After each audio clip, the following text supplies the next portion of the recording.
Morning, everyone. Thank you for coming, even on this rainy morning. So lovely to see so many of you and quite a few familiar faces. How's everyone doing today? I want a little bit more energy than that. Come on. That's better. And now, this is the description of great abundance that Creative Mornings gave. Gratitude magnifies our experience of abundance, and generosity multiplies abundance. When we prioritize mutual flourishing over private stockpiling, once you stop hoarding what you fear to lose, you find that the more you share, the richer in community and well-being you become. What forms of abundance do you receive in your life? In what ways do you create abundance for others? These two questions made me think of one word: community. And community is where you create and receive abundance. And it made me go down a rabbit hole of thinking, where do I fit in this community, and what do I bring to my community? Now, before we go into any of that, let me introduce myself. My name is Anjana. I'm a designer, animator, illustrator, video editor, a little bit of everything. And I've been working in advertising over the last 10 years.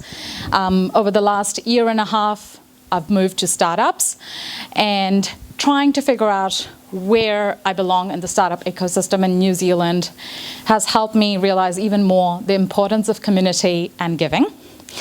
Now, I want you to take a moment and think about a feeling that you want in abundance. Maybe it is satisfaction with your work. Maybe it is peace. Maybe it is fulfillment. Maybe it is enjoying every moment of every single day. And maybe you have experienced this feeling every day, maybe not all the time. Maybe you haven't felt any of these feelings for a while. But imagine if you were able to feel that feeling of fulfillment every single day. Now, I warn you, I am an emotional person, so this talk is going to be a bit emotional. Prepare yourself. There's going to be a lot of feelings today. All right. Now, this is the city of Mumbai, my city. This is where I grew up. As you can tell, it's a very crowded city, 20 million people and counting. Now, growing up here, I did grow up with a very strong sense of community, but it also is a hard life living in Mumbai. There's also this real sense and fear of scarcity. And even though Mumbai made me grow up to be a very tough person and not given easily, it also taught me that it's not okay to ask for help. Every man and woman for himself or herself. And it made me feel like it's embarrassing to ask for help even, and that it's hurting your ego to reach out to connections around you. And yeah, now that I think of it, that's a very silly thing. Cut to 2011, I moved to Aotearoa. This is my class at NetCall, now called UB. Shout out to them for knowing what DEI was way before it was cool. Like, I mean, look at my class. How diverse is that? And this is our class doing a nice cookout, because that's what we did. And moving here all by myself at 21 made me realize I needed to unlearn a lot of things. And asking for help was definitely one of those things that I needed to learn and get comfortable with. And learning how to ask for help is how I kind of found my community. Now, when I was in my first year of uni, although there was a lot of really good times, there was also a lot of really rough times. And there were people who showed me kindness, gave me opportunities, and showed up for me when I hit rock bottom, people who I would have never expected. There was a time when I actually was homeless for about a week due to circumstances outside my control. And a classmate of mine who I barely knew was able to come and get to my rescue and get me out of that situation. They showed me kindness that I never expected. This is what community and abundance is all about. Cut to finishing uni and actually trying to find a job. Now, anyone who's been an immigrant in this country, been on a work visa, knows how hard that can be. they all want you to have New Zealand experience, but then they don't want to give you that chance to have that New Zealand experience. It's a very confusing time. And I had over 60 or 70 rejections before I landed my very first role. And the very first role was at a small ad agency called Federation.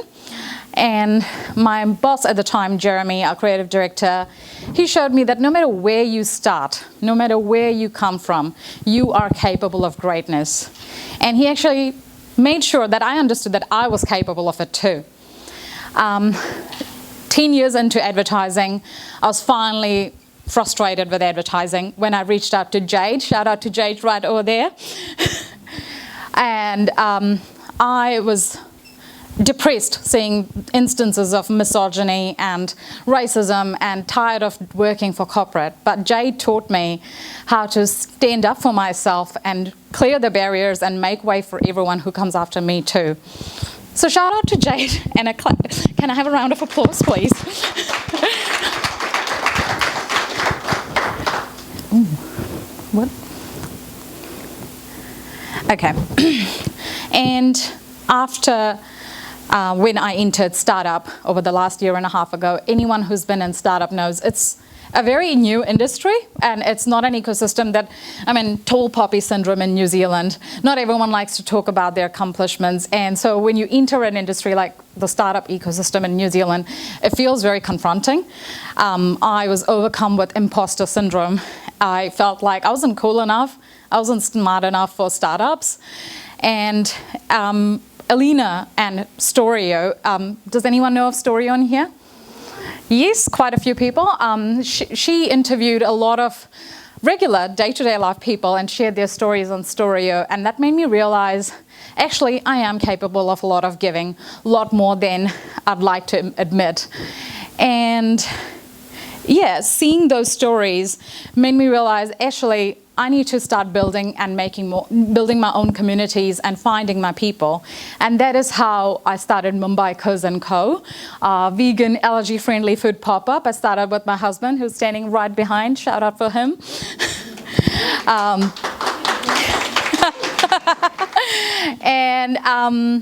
Yeah, so why am I sharing all these stories? What's the point? What I realize is when you share your experiences, you encourage everyone around you to realize what they're capable of, to realize the sort of people they can be, right? And sharing those experiences means you are telling they too are capable of overcoming some of the struggles that they might be going through. So in that respect, I want to try something. Now, I want you to take a moment, and I promise I'm not trying to bum you out. I want you to think of one of the hardest things you've had to overcome.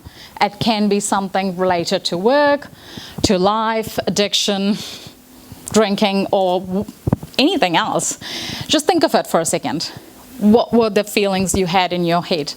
What were the thoughts? Did you feel scared, anxious, lonely, unfair? All valid feelings. I want you to think about how did you overcome those feelings? Yeah? All right, now we're going to do an exercise. Turn to someone around you, behind you, if there's no one around you, and ask and introduce yourself. Come on.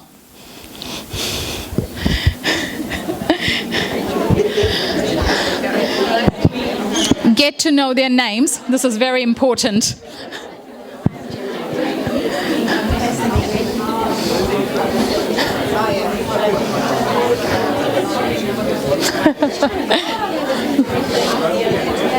What? Yeah, just name. Yeah.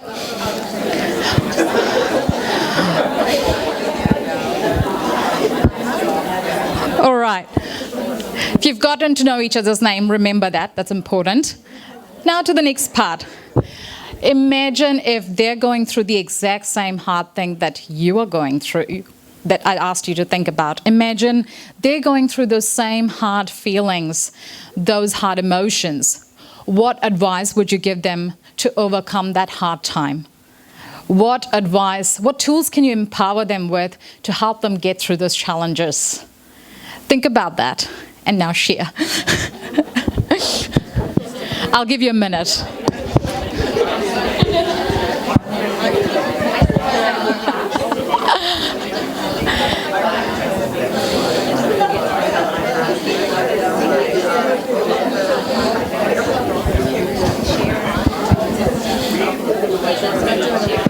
Thirty seconds.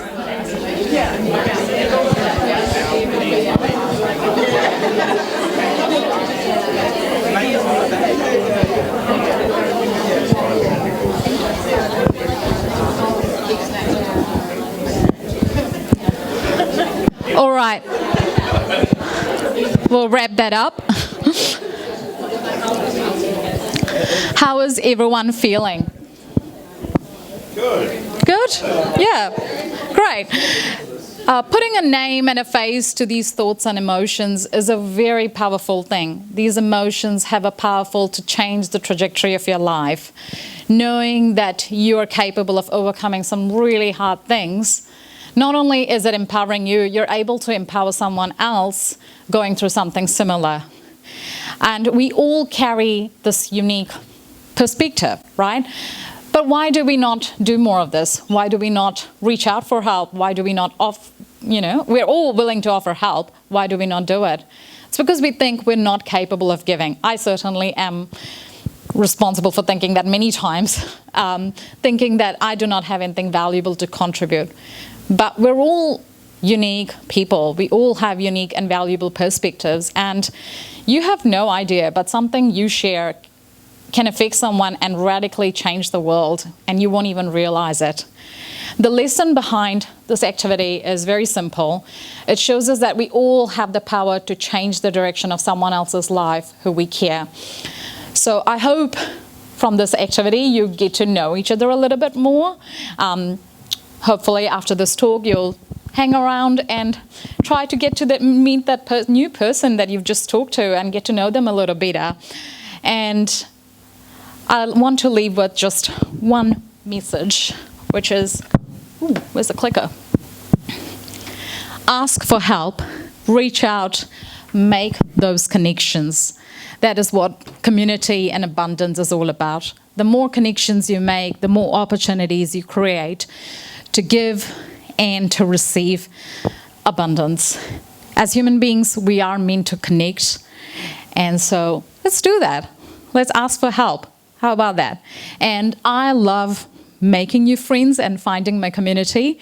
And as host of Creative Mornings from next year, thanks to Laura, I'll be here every month, once a month, hosting an event. So come along and say hi. Don't be afraid.